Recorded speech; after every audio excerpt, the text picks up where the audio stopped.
Hello and welcome to a quick tutorial on how to open most common padlocks.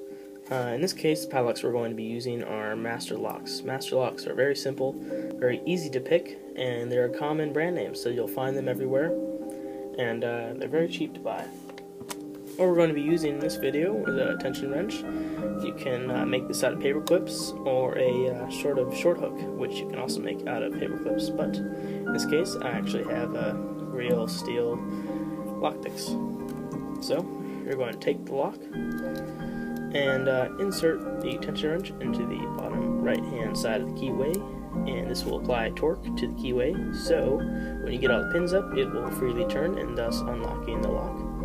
And instead of using the short hook the normal way, which is pointing the tip upwards, I like to flip it around when it comes to MasterLocks just because of how incredibly simple they are. You just insert it, give it a quick jiggle, and there she goes.